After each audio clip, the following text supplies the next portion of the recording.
A história começa com uma garota patética, mimada e repugnante chamada Sakura Koji, que estava viajando sozinha em um ônibus à meia-noite. Seus pensamentos sobre acabar com a vida de seus miseráveis professores foram interrompidos quando ela notou um Giga Chad Ultra Instinct Goku à distância pela janela. Parecia que o estranho e bonito rapaz estava queimando pessoas de verdade com uma chama azul. Chocada com isso, a garota imediatamente para o ônibus e corre em direção à visão em comum. No entanto, para sua surpresa, ela não encontra nada no local quando chega. O policial local também acha que Sakura havia bebido demais depois de ser deixada pelo namorado. Na manhã seguinte, nossa garota Sakura está se exibindo para alguns novatos com suas habilidades de artes marciais de fogo no dojo. Em seguida, ela vai para a escola, onde é claramente a paixão de todos e é popular por ser campeã em todas as áreas. Sakura então encontra sua melhor amiga Aoba, que é uma loira tímida mais bonita. Depois disso, elas cumprimentam a professora da turma, Senhora Kanda. A Senhora Kanda as apresenta e, em seguida, a toda a classe, a um novo aluno transferido chamado Agami Rei. Todas as outras garotas estão babando pelo novo aluno atraente, mas Sakura tem outra coisa em mente. Depois de observá-lo por alguns minutos, Sakura percebe que ele é o mesmo cara que ela viu na noite anterior, fazendo churrasco com os transeuntes. Após o término da aula, Sakura vai direto até Agami e diz que deseja conversar em particular. Enquanto nossa garota está em modo FBI, seus colegas idiotas acham que ela está fazendo uma proposta a ele. Todos os alunos barulhentos se reúnem perto do local onde os dois estão conversando, sem ter ideia do que realmente está sendo discutido. Enquanto isso, Sakura confronta Agami e o acusa de ter machucado pessoas na noite anterior. Para provar seu ponto, Sakura pede que ele tire a luva, pois isso revelaria suas cicatrizes de queimadura. Surpreendentemente, Agami parece muito despreocupado com tudo isso. Ele imediatamente remove a luva e revela sua mão impecável, o que choca Sakura. Ela fica envergonhada na frente dele e pede desculpas por suas suspeitas. Felizmente, Agami não faz um grande alarde sobre isso e sai com um sorriso no rosto. Nesse momento, até Sakura começa a pensar que a bebida realmente a afetou na noite passada. Enquanto isso, toda a escola fica com a impressão de que sua garota favorita foi friendzonada, e é por isso que Agami se afastou. Até Sakura parece estar gostando da história forçada, razão pela qual não tenta convencê-los do contrário. Depois disso, as suspeitas de Sakura sobre Agami permanecem, pois ela acha que ele ainda está escondendo algo dela. Por essa razão, Sakura começa a segui-lo em todos os lugares e fica de olho em todas as suas atividades. Mas essa versão barata de Sherlock da Sakura acabou sendo muito estranha, fazendo todos pensarem que ela está obcecada pelo garoto. Sakura então visita o mesmo lugar em uma noite novamente, onde acha que viu Agami queimando pessoas. Ela se questiona continuamente se o que viu realmente aconteceu ou não. Ela é então abordada por um cachorro branco fofo que ela alimenta regularmente. Como de costume, Sakura lhe dá um pouco de comida, mas, após comer, o cachorro imediatamente corre em direção a alguém à distância. A pessoa é ninguém menos que Agami. Sakura fica surpresa ao ver que, embora o cachorro não seja muito fã de pessoas, parece estar se dando bem com Agami. Isso dá a Sakura a impressão de que Agami pode não ser tão maligno quanto ela pensava. Depois disso, Sakura conta a Agami sobre o cachorro, que seu dono era um homem sem teto que foi morto por um grupo de marginais chamado G-Falcon. Os dois conversam por um tempo e depois se despedem. A cena muda para o escritório do primeiro-ministro, que está conversando com seu assistente sobre a colocação de Agami em uma certa escola. Isso implica que ainda há muito que Agami está escondendo. Na manhã seguinte, Oba convida Agami para passar um tempo com ela e Sakura, mas ele se desculpa, dizendo que está ocupado com o trabalho. Quando perguntado o que ele faz, Agami responde que é um limpador de lixo. Depois disso, ele recebe uma ligação sobre seu trabalho do dia, mas atende de forma muito discreta com uma expressão sombria no rosto. Em uma chamada, Agami é questionado sobre o que pretende fazer com Sakura, ao que ele responde que a eliminaria. A noite se aproxima e Sakura vai alimentar o cachorro, que parece incomumente assustado. À distância, Sakura nota alguns garotos de moto espancando um Brock. Ver isso desperta a Mulher Maravilha dentro de Sakura, que confronta os marginais, dizendo que chamou a polícia. Ao ouvir isso, os vagabundos começam a rir como se fossem donos da cidade. É então que Sakura nota as tatuagens distintas da gangue e percebe que são os G-Falcon. Eles dizem a Sakura que algumas de suas pessoas desapareceram no mesmo lugar há algumas noites. Isso acende uma luz na cabeça de Sakura. À medida que começa a conectar os pontos, ela percebe lentamente que suas suposições sobre Agami eram verdadeiras. Enquanto os G-Falcon falam sobre as pessoas que Sakura viu serem queimadas vivas por Agami, agora que a mente da garota está funcionando a 1000 por hora, ela começa a agredir os marginais com suas incríveis habilidades de artes marciais. No entanto, seu ímpeto é interrompido quando um dos marginais, agora no controle da situação, a eletrocuta com um taser. Os G-Falcon começam a espancar Sakura. A cena traz de volta memórias da luta de Vital com Spopovich. No entanto, o cachorro de repente entra em cena, tentando salvar Sakura, mas o pobre animal é dominado pelo cruel G-Falcon, que a chuta repetidamente como se fosse uma bola de futebol. O cachorro jaz impotente enquanto seus ossos e órgãos doem intensamente. De repente, Agami entra em cena do nada. Ele se aproxima do cachorro e tenta confortá-lo, mas percebe que está prestes a morrer. Em vez de levar o cachorro ao hospital, Agami faz o inesperado e torce o pescoço do animal para lhe dar uma morte rápida e indolor. Isso choca Sakura, que não conseguia acreditar no que acabara de ver. Depois disso, Agami se volta para um dos membros do Golfalcon que iniciou o ataque ao cachorro. O selvagem Agami coloca a mão no rosto do capanga e literalmente o queima vivo, em questão de segundos. A cena assusta todos que a presenciaram, e há um silêncio completo por alguns segundos. Após isso, Agami se volta para o restante do Golfalcon e pergunta se eles se renderiam ou se desejavam ter o mesmo destino que seu amigo. O grupo então avança contra Agami com toda a força, após o que, um por um, Agami elimina todos os capangas. Em poucos momentos, não restou nenhum traço do Golfalcon. Sakura observa toda a cena se desenrolar em descrença, mas de repente é abordada por Agami, que diz que ela é a próxima e coloca sua palma em seu rosto. Ao acordar na manhã seguinte, Sakura se encontra segura em casa com sua mãe e seu pai. Seu pai, claramente aliviado ao vê-la acordada, lhe diz o quanto estava preocupado com sua longa ausência, especialmente porque ela estava inconsciente quando Daisuke a encontrou no portão. A situação inesperada deixou a família dela profundamente preocupada. Determinada a descobrir o que realmente aconteceu, Sakura volta ao campo onde viu Agami confrontar membros da gangue de Falcon. Para sua surpresa, não há sinal de cinzas ou qualquer evidência da luta intensa que ela se lembra tão claramente. É como se todo o evento tivesse sido apagado. De volta à escola, Sakura se sente inquieta ao entrar na sala de aula e ver Agami já lá. Ela está constantemente olhando por cima do ombro, com a mente cheia de preocupações sobre sua segurança. Não consegue afastar o medo de que a pessoa que tentou lhe fazer mal ainda possa ser uma ameaça, especialmente se achar que ela conhece seu segredo. Depois de evitar Agami várias vezes, Sakura finalmente encontra coragem para confrontá-lo sobre os eventos perturbadores do dia anterior. Ela está determinada a descobrir a verdade e garantir sua própria segurança. Isso a leva a buscar respostas da figura misteriosa que, de repente, se tornou uma dor de cabeça em sua vida. Enquanto isso, em um supermercado movimentado, um menino chama a atenção de todos enquanto reúne uma grande quantidade de brinquedos. Ele afirma empolgado que esses brinquedos são Nhanmaru de uma máquina misteriosa, deixando os que estão ao seu redor curiosos e confusos com seu comportamento estranho. Ao sair da loja, o menino recebe uma missão. A mensagem o chama de Codebreaker 3 Tempoin Yuki e ordena que ele elimine um alvo. Sakura, ainda focada em descobrir a verdade sobre o incidente violento do dia anterior, consegue confrontar Agami em um lugar lotado. Ela o questiona sobre as pessoas que ele matou, expressando suas preocupações e perguntando se ele sente algum arrependimento pelo que fez. A resposta de Agami é assustadoramente direta. Ele explica que as matou porque as considera sem valor e acredita que não pertencem aos outros. Sakura o exorta a pensar nas consequências de suas ações, insistindo que não é seu trabalho fazer justiça. Agami, no entanto, responde aos apelos de Sakura com frieza e um senso de superioridade. Ele afirma com confiança que é Batman, que está além do alcance da lei, vendo a si mesmo como alguém que opera fora de seus limites. Segundo Agami, a lei não pode julgá-lo, porque ele existe fora de suas fronteiras.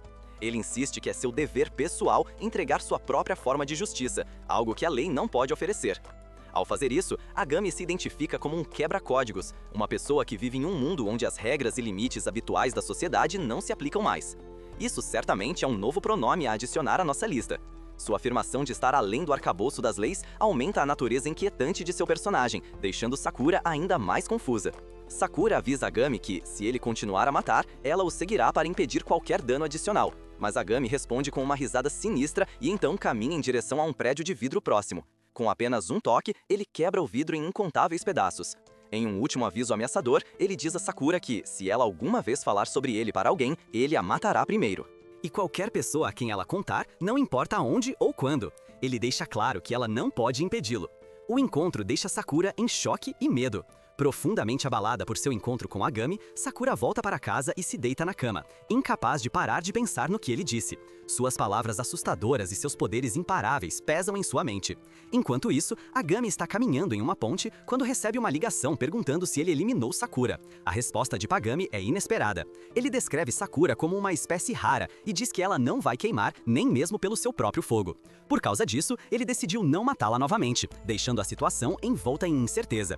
Uma manhã, enquanto Sakura se prepara para a escola, ela se surpreende ao encontrar Agami pacientemente esperando na sua porta. Sua chegada inesperada levanta questões sobre suas intenções. Parecendo indiferente à situação, Agami está preparada para acompanhá-la até a escola. Quando Sakura chega, ela é mais uma vez recebida por um armário cheio de cartas de amor de seus colegas perdedores. Andrew Tate certamente se importaria com o comportamento desses simps, mas hoje há uma nova reviravolta. Sakura diz a Aoba que decidiu ir para a escola com Agami todos os dias. Esta notícia traz uma mudança interessante na rotina diária de Sakura e desperta a curiosidade de seus colegas de classe. A Aoba está genuinamente feliz por Sakura, pensando que ela pode finalmente ter encontrado o amor. Boba lhe oferece os melhores votos, encorajando Sakura a valorizar sua nova proximidade com Agami e pedindo a Agami que cuide bem dela. Os colegas ainda não sabem que Sakura disse isso porque quer ficar de olho em Agami o tempo todo. De repente, um colega tenta atacar Agami por trás, com ciúmes por ele ter roubado Sakura. Sem hesitar, Sakura se coloca na frente de Agami, sinalizando que quem quiser fazer mal a ele terá que passar por ela primeiro. A única razão pela qual Sakura faz isso é porque está certa de que o garoto seria frito se incomodasse Agami mais um pouco. Enquanto caminham juntos, eles encontram Fujiwara, um dos alunos mais novos de Sakura, que parece muito animado ao vê-la. Agami, no entanto, percebe algo nos olhos de Fujiwara e quase instintivamente coloca a mão em sua cabeça, sugerindo uma conexão mais profunda ou uma história compartilhada que ainda não foi revelada. Mais tarde, Agami espera no telhado da escola e recebe uma ligação instruindo-o a eliminar certas pessoas. Após encerrar a chamada, ele vê Sakura se aproximando. Em um gesto surpreendente e gentil, Agami lhe oferece um filhote. Revela-se que o filhote é do mesmo cachorro que ele teve que sacrificar ao enfrentar G-Falcon. Sakura decide felizmente cuidar dele. Depois disso, Sakura decide seguir Agami até o local onde ele precisa encontrar seus alvos. Mas, à medida que se aproximam da cena, Sakura sente uma crescente sensação de inquietação. Ela nota a presença de policiais, misturando-se com as próprias pessoas que deveriam prender. Chocada e desanimada, Sakura observa enquanto a polícia colabora inesperadamente com os criminosos que deveriam eliminar. Sem hesitar, Agami age rapidamente, queimando todos os criminosos e não deixando ninguém vivo. Ao testemunhar esse ato impiedoso, Sakura confronta Agami, expressando seu choque e desacordo com seus métodos. Ela insiste que ele não pode simplesmente matar pessoas à vontade e que deve haver uma maneira mais humana de lidar com a situação. Em resposta, Agami defende suas ações, dizendo a Sakura que suas palavras não podem alcançar ou mudar essas pessoas e que, às vezes, a única maneira de lidar com elas é usando seus métodos severos. As diferenças de moral e ética entre Sakura e Agami são muito claras neste ponto. Sakura tenta entender Agami, abraçando-o e dizendo que compreende por que ele luta. Mas Agami, firme em suas crenças, a empurra e a golpeia no estômago, fazendo-a desmaiar. Agami então persegue o policial corrupto que estava ajudando as pessoas que ele havia derrubado mais cedo. Eles entram em uma perseguição de carro e Agami tenta usar seus poderes para queimar o carro do policial. No entanto, a situação toma um rumo inesperado, quando um helicóptero aparece de repente e outro quebrador de códigos, Toki, sai. Toki faz o carro do policial explodir, enquanto Agami escapa por pouco pulando para fora do veículo. Depois disso, Toki cumprimenta Agami e parece que eles se conhecem bem. No grupo de tomada de decisão mais alto, conhecido como Eden, pessoas com poderes além das habilidades humanas normais recebem a responsabilidade de usar suas habilidades únicas para eliminar as forças malignas que ameaçam a Terra. Entre eles está Agami, um notável decifrador de códigos identificado como Código 6. Embora ele seja um membro mais novo deste grupo ousado, Agami provou seu valor ao completar com sucesso todas as missões que lhe foram atribuídas. Ele demonstrou não apenas sua habilidade, mas também um crescimento significativo, conquistando seu lugar como um igual entre os 5 principais códigos. Agora, em um momento repleto de expectativa e mistério, um dos juízes respeitados avança para revelar por que Agami foi chamado. Fica claro que eles têm uma missão especial em mente para ele, uma que requer todas as suas habilidades extraordinárias. O alvo dessa missão secreta é Tabata Shigeru, um político bem conhecido. Sua imagem aparece instantaneamente no telefone de Agami, destacando a seriedade da tarefa. No entanto, o que chama a atenção de Agami é a ligação misteriosa entre esse político e alguém chamado Hitomi. Com um tom sério, os juízes explicam que o trabalho de Agami é muito mais do que apenas se livrar de um rival político. Envolve navegar pela complicada teia de relacionamentos e alianças no mundo secreto. Descobrir qualquer possível ligação entre Tabata, Shigeru e Hitomi é uma parte-chave dessa tarefa complexa.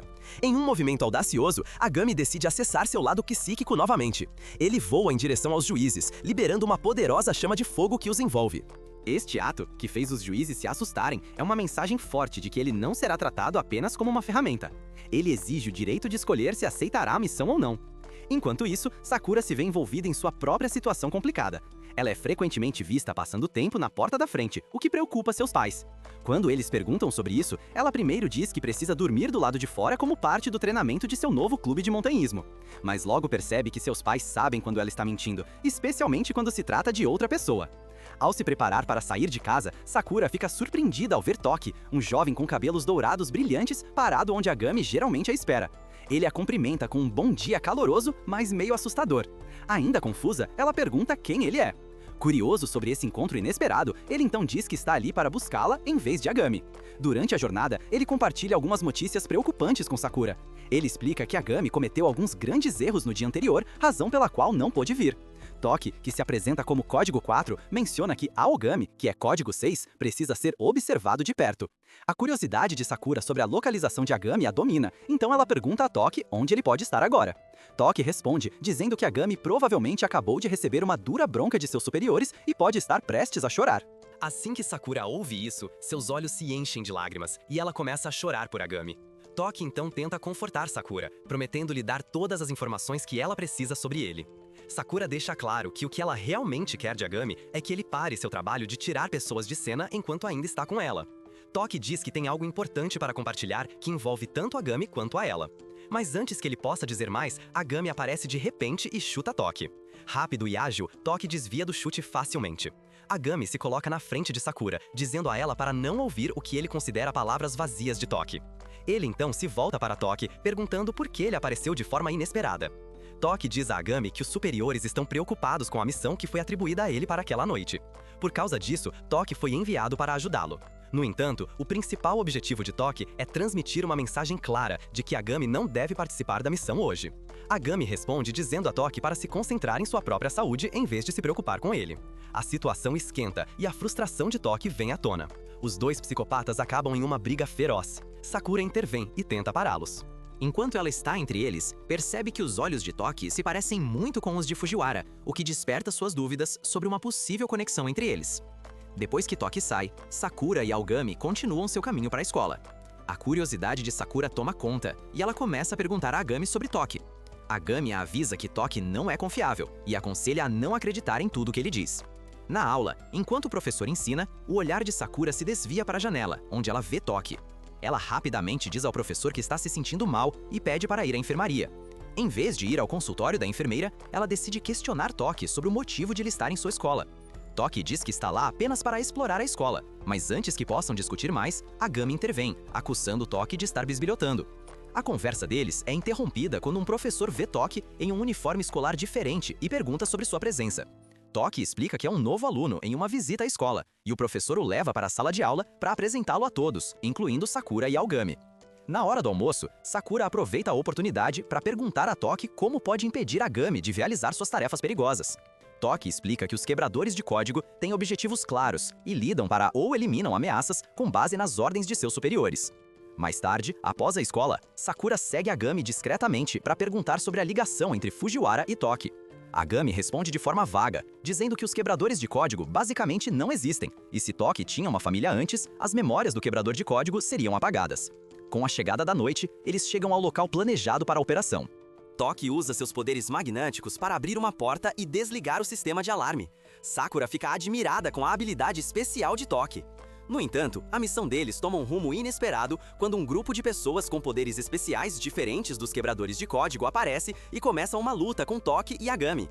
No meio da intensa batalha, as energias dos oponentes, que são essenciais para ativar suas habilidades especiais, se esgotam em apenas alguns minutos. Diante desse problema, eles rapidamente recuam, culpando a falha por um experimento ruim. Toki explica que o governo tem realizado uma série de experimentos com o objetivo de criar pessoas com habilidades sobre-humanas semelhantes aos quebradores de código. A pessoa responsável por esses experimentos, o Sr. Tabata, um alto funcionário do governo, acaba sendo o inimigo deles hoje. Mesmo quando o assistente do Sr. Tabata o alerta de que os quebradores de código estão no prédio, ele se mantém firme, recusando-se a deixar que eles interfiram em seu experimento em andamento. Enquanto Agami, Toki e Sakura se dirigem ao seu alvo, Toki revela algo chocante a Sakura. Ele lhe diz que o trabalho trabalho deles também está conectado ao governo, especificamente ao primeiro-ministro. Sakura fica atônita com essa notícia, pois a ideia de que o primeiro-ministro está envolvido em sua situação a surpreende. Quando Sakura finalmente destranca a porta da sala de experimentos, ela fica estarrecida com uma cena de partir o coração. A sala está cheia de crianças que parecem ter sido retiradas das ruas, suas vidas interrompidas enquanto se tornam sujeitos desses experimentos cruéis. À medida que ela avança mais para dentro da sala, a pessoa por trás dessas ações, Tabata, faz sua aparição. Toki imediatamente fala com ele, lembrando Tabata dos avisos anteriores de Eden sobre o tráfico de órgãos de orques humanos. No entanto, Tabata permanece impassível e desconsidera suas preocupações, dizendo que não é problema deles.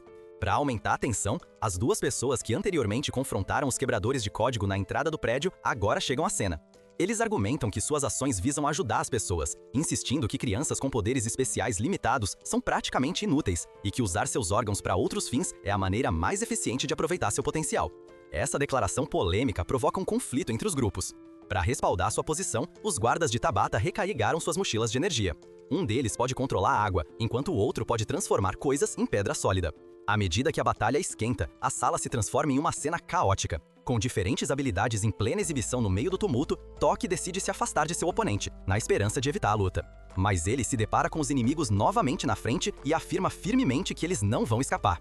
Sakura, em voz baixa, conta a Toki o detalhe importante de que a fonte do poder do inimigo está em uma bolsa que um dos homens está carregando. Ela sugere que, se conseguirem pegar ou destruir essa bolsa, podem ganhar uma vantagem na batalha. Seguindo o conselho de Sakura, Toki agarra a bolsa e fica chocado ao descobrir que ela contém crianças pequenas, que são a fonte do poder do inimigo.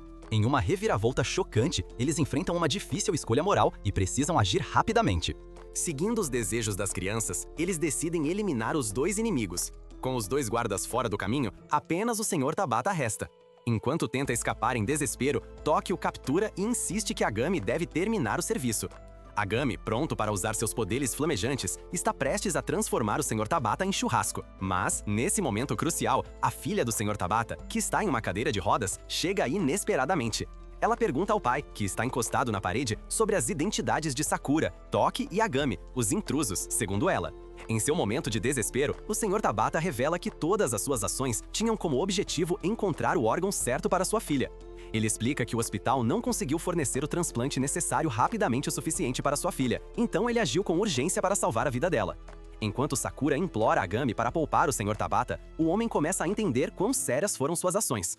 Sentindo-se culpado pelo que fez, ele pede a Sakura que cuide de sua filha enquanto aceita seu fim flamejante, permitindo que Agami o queime. Ao mesmo tempo, o Sr. Tsuno, secretário de Tabata, pensa que mal conseguiu evitar a morte e está se afastando algumas quadras do prédio. No entanto, Toki rapidamente o alcança, determinado a descobrir quem estava por trás do projeto maligno de Tabata. Enfrentando a pressão para revelar essa informação crucial, o Sr. Toki toma uma atitude trágica. Ele levanta uma arma para a própria cabeça e puxa o gatilho, encerrando sua vida antes que possa revelar qualquer segredo. Na cena seguinte, as notícias na TV informam que o Sr. Tabata faleceu e a causa de sua morte ainda é desconhecida. Há vários rumores e teorias circulando, com alguns sugerindo que foi devido a um incidente trágico envolvendo fumar na cama. Enquanto isso, Toki está no escritório do primeiro-ministro. O primeiro-ministro parece satisfeito ao ver Toki e eles trocam cumprimentos. No entanto, Toki age frio como gelo e insinua uma possível ligação entre o primeiro-ministro e as instalações de pesquisa. É então revelado que o primeiro-ministro é, na verdade, o pai de Toki, mas Toki parece odiar seu pai por tê-lo transformado em um mero decifrador de códigos. Enquanto isso, Ogami e Sakura estão caminhando pela rua, com Sakura absorvida por um artigo de jornal sobre a misteriosa morte do Sr. Tabata. Um estranho de repente para ao lado deles pedindo um pouco de privacidade, sinalizando uma conversa importante que poderia afetar suas vidas. A mulher, que estava disfarçada de homem, se afasta. Ela então expressa as preocupações de Eden para Agami sobre sua escolha de levar Sakura à casa do Sr. Tabata durante a missão que resultou em sua morte. Segundo a mulher, isso não apenas coloca Sakura em sério perigo, mas também levanta questões sobre seu valor e potencial aos olhos de Eden. Ela revelou que a nova diretiva de Eden era proteger Sakura a todo custo, já que ela era vista como uma espécie rara e possivelmente uma figura crucial em seus planos futuros. Mais tarde, no pátio da escola, enquanto caminhavam para a aula, Sakura sugeriu a Agami que ele deveria tentar fazer mais amigos para aproveitar sua vida escolar forçada. A reação de Agami se destacou. Ele deixou claro que não estava interessado em participar de atividades ou formar relacionamentos que não o ajudassem a alcançar seus objetivos. Ele enfatizou que os quebra-códigos não eram seus amigos, mas colegas com interesses semelhantes, mostrando o quão seriamente ele leva seu papel e missão. Quando Ogami chega à escola, seus colegas, liderados por Aoba como presidente da turma, organizam uma festa de boas-vindas para ele. Durante o evento, os alunos propõem várias atividades que querem fazer com Ogami ao longo do ano, oferecendo amizade. Agami, no entanto, obviamente não tem nenhum interesse em toda essa bobagem. Mais tarde naquela noite, Agami passa por mensagens de colegas que querem ser amigos dele. Para a surpresa de Sakura, ele queima as mensagens, explicando que não gosta de deixar vestígios físicos e prefere memorizar o que disseram. Ele também menciona que não está pronto para nenhuma amizade no momento. Depois disso, vemos Toki indo para casa quando, de repente, sofre um grave problema cardíaco que ameaça sua vida. Enquanto isso, Yukihina e Hitomi, ambos ex-quebradores de código conhecidos como Código 0 e Código 1, se voltaram contra seus antigos aliados. Eles estão reunindo suas próprias forças, recrutando agentes que desapareceram sob o comando do primeiro-ministro. Os acontecimentos sugerem que um novo e complicado conflito está se formando no mundo dos quebradores de código, um que pode ter sérias consequências. Com a chegada da noite, Sakura e Agami se encontram no telhado da escola, em um tenso impasse. As forças de Hitomi atacam a escola e avançam em direção ao portão onde Agami e Sakura estão. Esses atacantes, controlados por Hitomi, são estranhos corpos reanimados daqueles que ele matou. Enquanto Agami luta contra alguns desses agentes não mortos, Sakura expressa sua preocupação, desaprovando a forma como ele os enfrenta. Agami responde que eles já estão mortos e que apenas Hitomi tem o poder de trazê-los de volta à vida. A situação se torna crítica à medida que Agami começa a enfraquecer enquanto luta contra o ataque implacável do exército de mortos-vivos de Hitomi. Justamente a tempo, a Sra. Konda intervém usando suas armas para derrubar alguns dos agentes reanimados, dando a Agami um breve momento para se recuperar. Essa pausa permite que ele persiga um grupo desses agentes que entrou na escola, indo em direção à sala de aula. Após uma longa luta, Yuki e os outros quebradores de código chegam para apoiar Agami na batalha em andamento. A luta se intensifica à medida que eles se unem para enfrentar a ameaça iminente de Hitomi e seu exército de mortos-vivos. Após derrotarem com sucesso os agentes reanimados de Hitomi, eles cuidadosamente levam o Ogami em dificuldades para uma das salas de aula. Depois disso, a Sra. Kanda tira um momento para explicar que Agami tem usado suas habilidades especiais com frequência ultimamente, o que o deixou fraco. Ela tranquiliza Sakura, dizendo que isso é comum para pessoas com habilidades especiais, e garante que Agami se recuperará completamente em um dia, trazendo alívio para ela. Curiosa sobre as heroicidades da Sra. Kanda, Sakura conversa com Reiki e Yuki. Ela expressa sua surpresa ao descobrir que a Sra. Kanda também é uma quebradora de códigos. A Sra. Kanda então esclarece que não é uma quebradora de códigos, mas uma agente da Eden que apoia os quebradores de códigos. Keiki acrescenta mais contexto, explicando que Agami é o quebrador de códigos de menor classificação, conhecido como Código número 6, e é por isso que ele recebeu um membro da equipe de apoio. Isso revela a hierarquia e o sistema de apoio no mundo dos quebradores de códigos, destacando os deveres dos envolvidos. Sakura não consegue conter o riso ao ouvir que Ogami tem a classificação mais baixa entre os quebradores de códigos. Ela não conseguia acreditar que o psicopata selvagem que faz churrasco humano por diversão é apenas de baixo escalão. Sua diversão é bem clara. Heikei continua com as apresentações, oferecendo mais detalhes sobre as classificações e poderes dos quebradores de código. Ele explica que Yuki é código 3 e tem a notável habilidade de controlar o som, tornando isso uma habilidade tanto flexível quanto poderosa. Toki é conhecido como código 4, insinuando que ele também possui talentos únicos que certamente se tornarão importantes à medida que as coisas avançam. Heikei então anuncia que ele também é um quebrador de código. Além de suas habilidades especiais, ele também atua como juiz para os outros quebradores de código, mostrando que tem um papel significativo nas operações do grupo. Sakura, agora curiosa, pergunta sobre o código 5 e o código 1, se perguntando se ainda estão por aí. Heikei responde que ela já conheceu o código 5, e Sakura de repente se lembra da mulher misteriosa na bicicleta. Ela está prestes a perguntar sobre a identidade do código 1 quando a Sra. Kanda intervém, sugerindo que eles se movam para manter Agami seguro. A discussão sobre os quebradores de código desaparecidos é interrompida enquanto eles se concentram na segurança de Agami. Preocupada com seu bem-estar, Sakura sugere levar Agami para sua casa em busca de proteção. No entanto, a Sra. Konda expressa suas preocupações sobre os riscos de tal movimento. Ela conhece bem os perigos de sua situação, onde ameaças podem surgir inesperadamente de todos os lados. Em resposta, Sakura demonstra sua determinação. Ela lembra firmemente a Sra. Kanda que conhece bem sua casa, com uma sutil referência sobre seu pai influente e sua segurança rigorosa. A confiança de Sakura lhes dá a garantia necessária para seguir em frente com o plano. Juntas, elas decidem levar Agami para a casa de Sakura, onde ele pode receber os cuidados e a proteção de que precisa para se recuperar. Ao chegarem à casa de Sakura, a Sra. Kanda compartilha um segredo intrigante com o grupo. Ela revela que é filha do líder do Kizakura Gumi Group, uma poderosa organização yakuza no Japão. Os pais de Sakura então perguntam sobre Agami e os outros, sem revelar nada sobre o código. Droga! A senhora Kanda explica que Agami lutou para protegê-la e os outros alunos na escola naquele dia. Os pais de Sakura oferecem a Agami e seus amigos uma estadia no quarto de hóspedes. Mais tarde naquela noite, Haikei conversa com Toki, que está um tanto desanimado.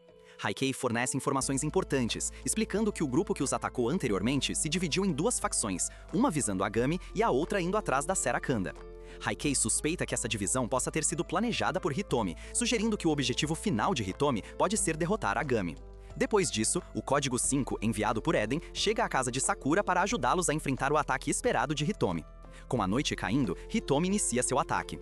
Quando questionado sobre seus motivos, Hitomi deixa claro que sua luta não é contra os quebradores de código, mas contra Eden, revelando uma verdade significativa sobre seus reais objetivos. Enquanto os quebradores de código estão ocupados lutando contra Hitomi, ele secretamente envia o Código 1 para sequestrar o primeiro-ministro, e então desaparece assim que o trabalho é concluído. Enganando a todos com sucesso, as intenções de Hitomi começam a se mostrar ainda mais complicadas. Após esse ato, nosso grupo de quebradores de código se vê sobrecarregado de culpa e frustração, se culpando por terem caído na armadilha que Hitomi armou. Haikei admite que Hitomi executou seu plano de forma impecável, deixando-os enganados e sem saber o que fazer. Toki, no entanto, assume uma posição inesperada, sugerindo que eles não deveriam nem tentar salvar o primeiro-ministro. Isso alarma o Código 5, que se opõe fortemente à ideia de Toki, lembrando a todos que o primeiro-ministro também é seu pai. Apesar disso, Toki se mantém firme em sua decisão e se recusa a fazer parte de qualquer plano de resgate, deixando o grupo em desacordo. A unidade do grupo começa a desmoronar e um sentimento de desespero cresce dentro deles, já que todos não conseguem estar na mesma sintonia. Enquanto isso, o uso excessivo dos poderes de Yuki resultou em uma consequência inesperada. Ele se transformou em um maldito gato, um efeito colateral de levar suas habilidades ao limite. Após o confronto com Hitomi, que deixou vários membros da segurança de Sakura feridos, o pai de Sakura agradece ao grupo pelos esforços corajosos em proteger o clã do ataque de Hitomi. Haikei então aproveita o momento para explicar quem é Hitomi e seu papel importante entre os quebradores de código. Ele revela que Hitomi é o quebrador de código 1 e que seu chefe era o próprio primeiro-ministro. No entanto, 3 anos atrás, Hitomi desapareceu misteriosamente, gerando muitos rumores. Alguns achavam que ele havia morrido, enquanto outros supunham que ele tinha partido em uma jornada. Para surpresa de todos, Hitomi retornou recentemente, causando caos por onde passa.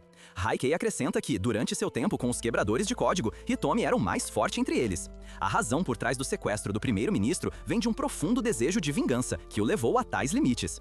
O Código 5 menciona que os objetivos de Hitomi vão além de apenas matar o primeiro-ministro, sugerindo que ele pode ter um plano secreto. A descoberta da transformação de Hitomi de um ex-líder para um forte inimigo deixa o grupo confuso e chateado. Eles lutam para entender o que poderia ter acontecido para fazer Hitomi se voltar contra eles e buscar vingança contra o primeiro-ministro. Enquanto isso, os pais de Sakura têm uma conversa sincera sobre o futuro de Sakura e as incertezas que estão por vir, sem o seu conhecimento. Agami escuta, ansioso para aprender sobre as preocupações e sonhos deles para Sakura. Depois que eles terminam de conversar e saem da sala, Agami aproveita a oportunidade para olhar um velho álbum de fotos de Sakura. Enquanto folheia, ele encontra fotos de Sakura quando bebê. De repente, ele percebe que Sakura é adotada. Querendo ter certeza, ele pergunta gentilmente a Sakura sobre sua adoção, e ela confirma abertamente. Essa nova informação aprofunda a compreensão de Agami sobre o passado de Sakura, e nosso garoto Burna finalmente começa a perceber que tem um carinho por ela. Mais tarde, o pai de Sakura chama Agami para contar a história de como encontraram Sakura, que era um recém-nascido coberto de sangue, abandonado na porta de sua casa. Esse evento assustador e perturbador influenciou profundamente a vida de Sakura, levando-a a ter um forte medo da morte e a necessidade de proteger os vivos. O pai de Sakura expressa sua profunda preocupação e carinho por ela. Ele admite que sabia que essa verdade eventualmente viria à tona, e como pais, estão dedicados a apoiá-la. Ele pede a Agami que ajude a manter Sakura segura, destacando o quanto a amam e são devotados a ela. A cena muda para Sakura, que se sente arrasada ao ver o sofrimento dos membros do clã de segurança recebendo cuidados médicos. Ogami, firme como sempre, a conforta, dizendo para não se concentrar no negativo. Ele assume a responsabilidade pelo que aconteceu e diz que, se alguém deve ser culpado, esse alguém deve ser ele. Esta é literalmente a primeira vez que esse robô demonstra qualquer sentimento. Agami encoraja Sakura a se manter forte, apesar dos eventos recentes, lembrando-a de que perder a esperança ajudaria a decepcionar aqueles que acreditam nela. Os membros do clã apoiam totalmente a visão de Agami, prometendo ficar ao lado dela e protegê-la se Hitomi retornar. Depois disso, os decifradores de código pensam sobre como Hitomi passou de amigo a inimigo. Eles lutam para entender suas razões. Para resolver a questão, decidem se separar e procurar pelo primeiro-ministro ou Hitomi, na esperança de descobrir a verdade. Ao mesmo tempo, a Sra. Konda confronta os membros executivos no laboratório de idiomas da escola. Ela está chateada e confusa por não ter sido informada de que Sakura é uma raça rara. Os executivos explicam que não confiavam nela por causa de sua conexão passada com Hitomi. No entanto, a Sra. Kanda nega veementemente qualquer lealdade a Hitomi e expressa sua frustração, determinada a provar seu compromisso com os decifradores de código e sua missão. Enquanto isso, o Código 5, também conhecido como Hoje, conversa com Heikei. Durante a conversa, Hoje começa a duvidar de Heikei, pensando que ele poderia ter ajudado Hitomi com seus planos. Acontece que ela está certa sobre ele, e Heikei é na verdade um traidor sanguinário ao lado de Hitomi. Sentindo que Hoje está prestes a revelar suas intenções sobre Hitomi, Heikei se torna cauteloso. De repente, Heikei surpreende Hoje atacando-a, pegando-a completamente de surpresa. O que Heikei não sabe é que Yuki, que se transformou em um gato, está observando tudo em silêncio. Após o ataque, Heikei se aproxima de Sakura e lhe diz que Ogami pediu para vê-la. Ela vai com ele, mas apenas alguns momentos depois, percebe que Heikei a trouxe até Hitomi, e Heikei então revela que não é um aliado. No entanto, as verdadeiras intenções de Heikei e o propósito deste encontro com Hitomi ainda permanecem obscuros, deixando Sakura em um estado de confusão e desamparo. Em outro lugar, a Ami ainda está nas ruas, incansavelmente buscando pistas sobre Hitomi quando recebe uma ligação da Sra. Kanda. Ela lhe conta sobre uma explosão que aconteceu em um determinado local e suspeita que Hitomi possa estar envolvido. A explosão feriu 24 pessoas e o incidente está em todas as notícias. Enquanto isso, no lugar secreto onde Sakura e o primeiro-ministro estão sendo mantidos, Hitomi conversa com Sakura. Ele a tranquiliza, dizendo que não tem planos de machucá-la e explica que a sequestrou apenas para mantê-la fora de seu caminho. Hitomi também revela que Agami foi transferido para sua escola sob ordens de autoridades superiores para ficar de olho nela. Ele apresenta isso como uma forma de proteger tanto os quebradores de código quanto de servir a um propósito maior. A cena muda para a Sra. Konda dirigindo seu carro e pensando profundamente sobre as ações de Hitomi e a bondade que ela testemunhou dele no passado. Ela acha difícil entender como alguém tão gentil poderia ter feito o que fez e está convencida de que deve haver uma razão séria por trás de seu comportamento. Enquanto dirige, ela recebe uma mensagem anônima no celular sobre a localização de Hitomi, o que aumenta a urgência da situação. Enquanto isso, Heikei confronta Hitomi sobre a explosão, perguntando se isso fazia parte de um plano maior. Hitomi explica que só porque ele tem Sakura, não significa que confia plenamente nela. Ele então questiona Heikei sobre como o encontrou tão rapidamente, insinuando que Heikei pode ter estado monitorando-o desde o início. Para mostrar sua sinceridade, Heikei revela que já lidou com Oti. Enquanto isso, os pais de Sakura ficam cada vez mais preocupados quando ela não retorna para casa, levando-os a contatar a Ogami. Para aliviar suas preocupações, ele os assegura que sabe onde Sakura está e tem um plano para trazê-la de volta em segurança. Mas a urgência em suas ações é clara, pois ele rapidamente se dirige ao lugar onde acredita que Sakura está. Enquanto Agami corre para o local, recebe notícias preocupantes de Yuki e Toki sobre a traição traiçoeira de Heikei. Determinada a enfrentar essa nova ameaça, a Sra. Kanda e Ogami rastreiam Heikei até onde Hitomi está. Quando chegam, encontram Heikei e a situação rapidamente se transforma em uma feroz batalha. Heikei demonstra uma força incrível, superando facilmente tanto Toki quanto Agami. Em meio à intensa luta, Agami encontra uma maneira de subir para onde Hitomi, a Sra. Kanda e Sakura estão. Mas o que aguardava Agami era uma reviravolta chocante. Hitomi havia conseguido virar a Sra. Kanda contra ele, e ela havia recebido a ordem de se atirar com apenas uma bala restante. Em um momento tenso e emocional, Hitomi diz a Agami que, se ele pegar uma das balas da Sra. Kanda e morrer, isso pouparia a Sra. Kanda de um destino terrível. Sob o controle de Hitomi, a Sra. Kanda começa a atirar em Agami enquanto ele se aproxima, planejando acabar com sua vida antes que as balas acabem. À medida que a tensão aumenta, Sakura, que está amarrada, não consegue suportar ver a Ogami matar a Sra. Kanda. Em um ato corajoso e altruísta, ela empurra a Sra. Kanda para o lado, salvando-a do tiro fatal. Com a situação chegando ao ponto de ruptura, todos confrontam Hitomi, questionando por que ele está agindo de forma tão diferente. Hitomi aponta para os relógios parados na parede, explicando que, toda vez que um quebra-códigos morre, os relógios param de funcionar. Ele então revela que suas explosões têm como objetivo criar caos e agitação, forçando as pessoas a procurarem alguém para culpar pela devastação. Ele espera que as pessoas comecem a ver os quebradores de código como seus salvadores, transformando-os nos heróis que deveriam ser, em vez de deixá-los desaparecer no esquecimento. Hitomi explica que seu plano é fazer dos quebradores de código campeões da justiça, permitindo que eles lutem contra o mal abertamente e se tornem símbolos de esperança para o povo. No entanto, Agami não está convencido, vendo o plano como falho e moralmente errado. Sua discordância leva a uma batalha feroz enquanto eles lutam com suas diferentes visões para o futuro. A situação toma um rumo inesperado quando o Código Zero Yukihina se junta a Hitomi e entra no conflito. Yukihina então revela uma verdade séria, informando-os de que há uma bomba no prédio e que ele e o primeiro-ministro já saíram. Determinada a impedi-los de prejudicar o primeiro-ministro, Sakura decide instintivamente seguir Hitomi e Yukihina. A cena então se transforma em um flashback. Aos 16 anos, Hitomi é escolhido pelo Conselho Supremo de Eden para se tornar o Quebrador de Código 6. Com poderes incríveis, ele assume muitas missões, salvando vidas e derrotando inúmeros vilões. Seus feitos impressionantes lhe garantem o respeito do Conselho Supremo de Eden e ele rapidamente sobe em suas fileiras.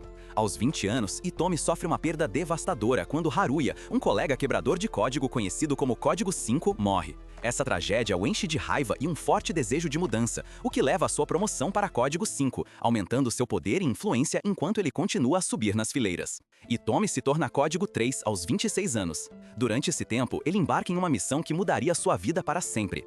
Em uma reviravolta chocante e trágica, ele testemunha as mortes do Código 1 e de vários outros quebradores de código bem diante dele. No entanto, quando Hitomi retorna ao Conselho de Eden, ele se depara com uma dura realidade. Em vez de demonstrar qualquer arrependimento ou reconhecimento pelos quebradores de código caídos, o Conselho permanece frio e indiferente. Sua principal preocupação é alcançar seus objetivos e substituir rapidamente os quebradores de código perdidos, colocando sua missão acima de tudo. Hitomi então revela que o Código 5 tinha a rara habilidade de controlar a água, tornando-a uma aliada poderosa. No entanto, para seu choque, eles descobrem que ela tragicamente morreu por causa da água. Hitomi então revela que a agência possui alguma informação sobre sua morte, pois acredita fortemente que ela não foi morta por inimigos externos. Inimigos. Após a morte do Código 1, Hitomi percebe que agora se tornou o Código 1 e recebe o título de Ace. A partir daquele momento, Hitomi faz uma promessa séria a si mesmo. Como Ace, ele está resoluto em sua missão de impedir que mais quebradores de código morram. Enquanto estiver no comando, sente que é seu dever proteger e cuidar de seus companheiros quebradores de código, totalmente comprometido em mantê-los a salvo de perigos. Em seu papel como Ace, Hitomi se destaca como um líder forte e confiável entre os quebradores de código, assumindo a importante tarefa de garantir sua segurança. Ele serve como uma luz orientadora dentro do grupo, sempre enfatizando a importância de proteger seus camaradas e prevenir mais perdas dolorosas. Durante suas discussões com Agami, enquanto lidera os quebradores de código, Hitomi compartilha as profundas convicções que o inspiraram a se juntar às suas fileiras. Ele explica que seus instintos naturais o impulsionam a defender os vulneráveis e a defender as leis da nação, que muitas vezes são negligenciadas. Hitomi diz a Agami que continuará a lutar pelos fracos e indefesos até seu último suspiro. Ele está profundamente convencido de que as habilidades especiais que possuem foram dadas a eles para ajudar e proteger aqueles que não podem se proteger. Ele tranquiliza Agami, dizendo que mesmo se morrer, Agami não deve se preocupar com ele, pois sempre viverá em seu coração. Em resposta, Agami avisa Hitomi que o homem que quase destruiu todos os quebradores de código uma vez antes voltará. Voltará. Ele instiga Hitomi a reunir os quebradores de código para que todos possam enfrentar essa ameaça juntos e derrubar o homem. Após uma batalha feroz, Hitomi consegue controlar os poderes do homem, forçando-o a usar sua própria habilidade contra si mesmo, levando à sua morte. Enquanto Hitomi observa os quebradores de código reunidos, sente uma profunda determinação. Ele pensa consigo mesmo que provavelmente encontrou a equipe que não deixaria mais nenhum quebrador de código morrer em vão. Com o tempo, Hitomi continua a se aprofundar nos mistérios que cercam os quebradores de código e o trágico fim que muitos deles encontram. À medida que investiga esses segredos, ele revela algo perturbador. Quanto mais frequentemente um quebrador de código usa sua habilidade única, maior a chance de perder seu senso de identidade. Com o tempo, essa perda se acumula até que, em última instância, leva à sua morte, um destino trágico chamado fim do código. Quando Hitomi descobre essa realidade sombria, é tomado pela raiva, questionando por que o Conselho de Eden manteria informações tão cruciais escondidas deles. Sua determinação em proteger as vidas dos quebradores de código, especialmente os jovens e vulneráveis, se torna ainda mais forte. Impulsionado por essa nova determinação, Hitomi decide confrontar o primeiro-ministro cara a cara, exigindo respostas e justiça, não apenas para as crianças, mas também para todos os quebradores de código. A cena então retorna ao presente, onde Hitomi leva o primeiro-ministro a um ponto elevado. Erguendo-se sobre a cidade e a partir dessa posição privilegiada, ele se dirige a toda a nação. Através de uma transmissão ao vivo, Hitomi revela que colocou várias bombas em todo o país, colocando em grave perigo a vida de cerca de 50 mil cidadãos, incluindo o primeiro-ministro. Ele avisa que não há como escapar dessa situação crítica, lançando uma sombra de medo sobre a nação. A missão chegou a um ponto crítico e Hitomi estabeleceu um prazo apertado de 1 hora para seu sucesso. No entanto, com apenas 46 minutos restantes, as primeiras bombas plantadas por Hitomi explodem, causando muitas vítimas entre os cidadãos do Japão, tornando a gravidade da situação ainda mais clara. Yuki, Toki e Agami, os últimos decifradores de códigos, se unem para enfrentar a tarefa formidável de encontrar e desativar as bombas restantes espalhadas pelo Japão. Yuki usa sua habilidade especial de manipular som, ajudando-os a identificar possíveis locais das bombas. Fica rapidamente evidente que Hitomi escondeu um número avassalador de bombas em todo o país, apresentando um desafio significativo para os decifradores de códigos. Com cerca de 1.500 bombas ainda não contabilizadas e o tempo se esgotando, a situação se torna mais desesperadora. Enquanto isso, o pai de Sakura, preocupado em encontrar sua filha, recrutou a ajuda de vários técnicos para rastrear seu paradeiro. Seus esforços os levam a uma alta torre onde Sakura está sendo mantida. No entanto, eles logo percebem que também há uma bomba na localização de Sakura, tornando qualquer tentativa de resgate extremamente perigosa e adicionando mais uma camada de dificuldade para alcançá-la em segurança. Quando Sakura testemunha as consequências devastadoras das explosões das bombas, ele se determina a agir imediatamente.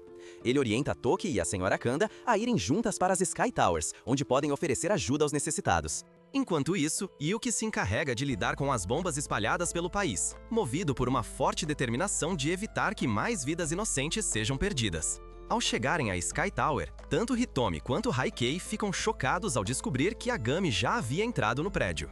Yuki expressa sua intenção de parar Agami, mas Hitomi é firme em sua decisão de enfrentar Agami sozinho, ansioso para testar a extensão de seu poder. Quando Hitomi encontra Agami, este adota uma abordagem diplomática, propondo que, se Hitomi fornecer informações sobre como desativar as bombas, eles poderão evitar um confronto direto. No entanto, Hitomi recusa, determinado a ver do que Agami é realmente capaz. A batalha que se segue vê Hitomi inicialmente ganhando a vantagem.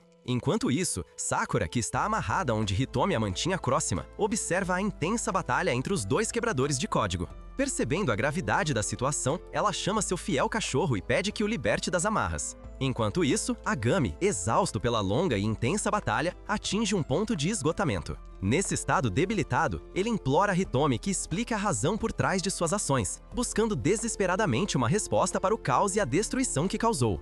Hitomi, também vulnerável, começa a se abrir sobre o passado que o levou a esse ponto. Ele explica que, uma vez, se aproximou do primeiro-ministro com um pedido simples, para que os quebradores de código fossem reconhecidos e aceitos pelo mundo. Mas a reação do primeiro-ministro não foi a que Hitomi esperava. Em vez de conceder seu desejo, o primeiro-ministro ordenou que seus agentes matassem Hitomi. Diante dessa traição, Hitomi se viu em uma situação mortal e teve que lutar para sobreviver. Hitomi ficou chocado quando Eden decidiu apoiar a escolha do primeiro-ministro. Como resultado, ele foi expulso dos decifradores de códigos. Ele enfatiza que seu principal objetivo era simplesmente expor a existência dos decifradores de códigos para o mundo. No entanto, a recusa de Eden em concordar com essa ideia agora o rotulou como um criminoso aos olhos deles. Enquanto Hitomi reflete profundamente sobre suas ações e motivações, ele começa a entender que mudar a organização Eden de dentro exigirá pressão de forças externas. Sua determinação é impulsionada não apenas pelo desejo de ajudar os decifradores de códigos, mas também por uma profunda preocupação com crianças com habilidades especiais. Essas crianças, uma vez isoladas e separadas pelo governo, são eventualmente trazidas para as fileiras dos decifradores de códigos. Hitomi teme que, se essas crianças permanecerem sob controle do governo, elas se tornem máquinas sem emoções, desprovidas de sentimentos. Hitomi é movido por um profundo senso de propósito. Ele está determinado a garantir que não se tornem ferramentas sem emoções para o Estado. Quando Hitomi explica suas razões, Sakura discorda, achando seus métodos problemáticos. Mas Hitomi insiste que sua abordagem é a única possível para trazer mudanças dentro da organização Eden e alcançar seus objetivos. Enquanto isso, quando Toki e a Sra. Konda chegam à Sky Tower para ajudar na situação, eles encontram resistência de Haiki, que está determinado a impedi-los de interferir. Em uma reviravolta surpreendente, Oji retorna à cena. Parece que Heikei falhou em matá-la, e agora ela está pronta para entrar em ação. Ao retornar, ela imediatamente confronta Yukihina em outro lugar. Tochi eventualmente encontra o primeiro-ministro, que está amarrado, e implora desesperadamente a Toki que o salve antes que a bomba exploda. Mas Toki hesita, se perguntando se o primeiro-ministro realmente o abandonaria se os papéis fossem invertidos. Enquanto isso, uma feroz batalha acontece entre Yukihina e Oji. Oji acusa Yukihina de ser a razão pela qual Hitomi se voltou contra eles, lutando para acreditar como a uma vez gentil Hitomi poderia mudar tão drasticamente. Yuki Hinata Rokina compartilha o ponto de vista de Hitomi, afirmando que as ordens do primeiro-ministro e de Eden lhes deram a vantagem, permitindo que fossem atrás daqueles que cometem injustiças contra sua vontade. Ele argumenta que existem pessoas ainda mais perigosas trabalhando para Eden do que o primeiro-ministro, e sua missão é lutar contra essa influência corrupta. A cena muda para o confronto de Hitomi com Agami. Hitomi afirma que Eden usou os quebradores de código para realizar assassinatos, mantendo suas próprias mãos limpas, sugerindo que seus motivos são os mesmos. Ele se aproxima de Agami, convidando-o a se juntar a ele na criação de um novo mundo e a lutar ao seu lado, assim como fizeram antes. Mas Agami se mantém firme, recusando-se a se juntar a ele. Ele admite que concorda com a crítica de Hitomi às ações de Eden, mas não poderia apoiar os próprios métodos violentos e letais de Hitomi. Agami não vê diferença entre Hitomi e as organizações que ele condena, e essa divisão moral os afasta ainda mais. Hitomi, determinado a acabar com a luta, se prepara para desferir um golpe fatal em Agami com seu poder relâmpago. No último momento, Sakura corajosamente se coloca na frente de Agami, implorando para que Hitomi não o mate. Enquanto isso, o grupo de técnicos Kizakuribumi, liderado pelo pai de Sakura, encontra uma das bombas. Quando chegam, eles enfrentam dois jovens determinados a proteger a bomba. Esses defensores, seguindo as ordens de Hitomi, usam suas habilidades especiais para guardar os laços, afirmando que o fazem em nome de crianças especiais. Na tensa confrontação, Sakura se posiciona destemidamente em frente a Agami, firme em seu desejo de protegê-lo do ataque mortal de Hitomi. No entanto, Hitomi demonstra sua determinação implacável. Sem hesitar em prejudicá-los, ele libera seu poder letal de relâmpago contra Sakura, mas, para o choque de todos, isso não a mata. Frustrado por seu fracasso, Hitomi declara friamente que recorrerá a uma abordagem diferente, estrangulando-a até a morte. Hitomi lembra ao Gai que não tem planos de machucar Sakura até que o primeiro-ministro e 50 mil cidadãos estejam mortos, acreditando que suas mortes são fundamentais para o sucesso de seu plano. A tensão é insuportável enquanto o cronômetro avança em direção a zero. Para a surpresa de todos, nenhuma bomba explode imediatamente. Foi Yuki quem chegou ao local dessas bombas a tempo e as desativou com sucesso. E Yuki foi informado sobre a localização por ninguém menos que Heikei. Então, é revelado que Heikei, que antes estava ao lado de Hitomi, agora se voltou contra ele e está novamente do lado dos quebradores de código. Meu homem muda de lado mais do que a maioria dos políticos. Mas Hitomi revela que tem um último truque. Ele explica que, embora as bombas possam ter sido programadas para explodir, ele permaneceu na Sky Tower para captar eletricidade diretamente do céu, garantindo que as bombas detonarão conforme o planejado. Enquanto isso, após Toki libertá-lo, o primeiro-ministro vive um raro momento de reflexão e fraqueza.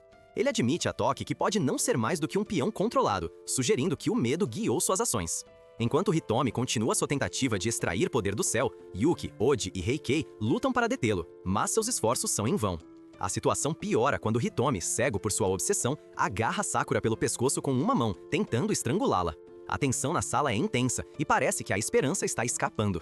No meio dessa batalha de vida ou morte, Agami se transforma em Super Saiyajin, liberando uma chama massiva muito maior do que qualquer coisa que os quebradores de código já viram. As chamas rugem e dançam, mostrando um novo poder que acabou de despertar dentro do nosso Burna Boy. Refletindo sobre o passado, Hitomi se lembra de quando treinava Agami em técnicas de combate como um novo membro dos quebradores de código. Naquela época, ele enfatizava a necessidade de permanecer alerta até que seus inimigos estivessem completamente derrotados. Durante esse tempo, eles eram amigos próximos. No presente, após ver a chama ardente que Agami liberou, Hitomi fica chocado ao perceber que Agami não sucumbiu ao código final. No entanto, Agami, impulsionado por sua determinação, desafia Hitomi corajosamente, declarando sua firme intenção de derrotá-lo. Enquanto Hitomi envia seu relâmpago em direção a Agami, Agami surpreendentemente absorve todos os poderes de Hitomi. A batalha se intensifica à medida que os dois decifradores de código se enfrentam, deixando o resultado incerto. No meio da luta feroz, todos ficam surpresos ao ver Ogami absorver novamente o relâmpago de Hitomi, conseguindo finalmente dominá-lo. Hitomi cai no chão, indefeso, enquanto seu próprio relâmpago começa a atingi-lo. Os decifradores de códigos rapidamente percebem que ele está alcançando o temido código final, um estado que sinaliza o fim da vida de um decifrador de códigos. Em seus momentos finais, Hitomi revela suas verdadeiras intenções. Ele queria impedir que Eden explorasse pessoas com habilidades especiais e garantir que pudessem viver vidas normais como qualquer outro cidadão. Seu objetivo era proporcionar a elas vidas plenas e proteger os outros decifradores de códigos de serem culpados por suas ações. Como Código 1, ele via isso como seu dever e privilégio fazer esse sacrifício. Enquanto está ali, com a vida escorrendo lentamente, Hitomi pede sinceramente seu perdão pelo que fez. Feito. Com profundo arrependimento nos olhos, ele chama cada um deles pelo nome, compartilhando pensamentos sinceros sobre as qualidades que admira neles. Ele reconhece a força de caráter que cada decifrador de códigos possui, a qual aprendeu a respeitar e apreciar. Mesmo que Hitomi se desculpe sinceramente e fale do coração, Agami acha difícil controlar suas emoções. Ele pergunta em voz alta por que Hitomi os deixou derrotá-lo tão facilmente. Lutando para entender como o mentor do amigo que ele conheceu se tornou o inimigo que acabou de enfrentar. Lágrimas enchem seus olhos enquanto o peso da situação o oprime. Através de suas lágrimas, Agami continua a expressar sua confusão e frustração, buscando respostas para explicar a mudança repentina em Hitomi. Ele se pergunta como eles puderam passar de amigos próximos e aliados a oponentes em lados opostos de um conflito devastador. À medida que a vida de Hitomi se esvai, ele fala com uma urgência séria, lembrando-os de que a unidade demonstrada durante sua batalha até hoje é crucial para a sobrevivência deles. Ele enfatiza que trabalhar juntos, como fizeram, é a única maneira de manter cada membro de sua equipe de quebra-códigos seguro.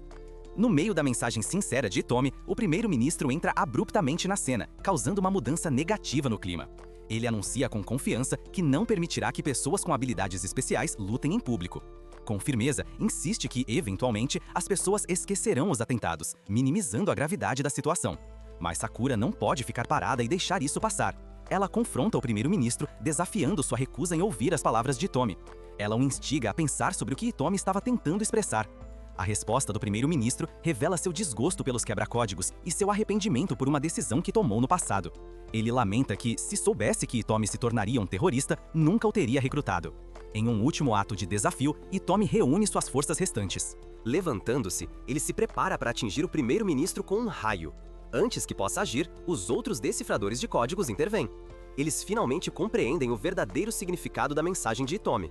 Com essa nova compreensão e determinação, eles o incentivam a descansar, assegurando que tomarão conta da situação e realizarão a mudança que ele imaginou.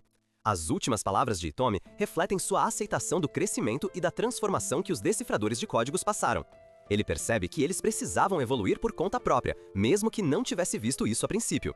Ao falecer, ele deixa um legado que guiará para sempre os decifradores de códigos em sua jornada em direção à redenção e à justiça. Quem está cortando cebolas? Na próxima cena, Haikei e o primeiro-ministro têm uma conversa franca no carro do primeiro-ministro. O primeiro-ministro revela que anteriormente tramou para colocar Agami contra Hitomi como uma forma de testar o verdadeiro potencial de Agami. Enquanto isso, Sakura vai para a escola de manhã esperando ver Agami em seu local habitual, mas ele está notavelmente ausente. De repente, Yuki aparece em sua forma de gato e diz a Sakura que Ogami se foi.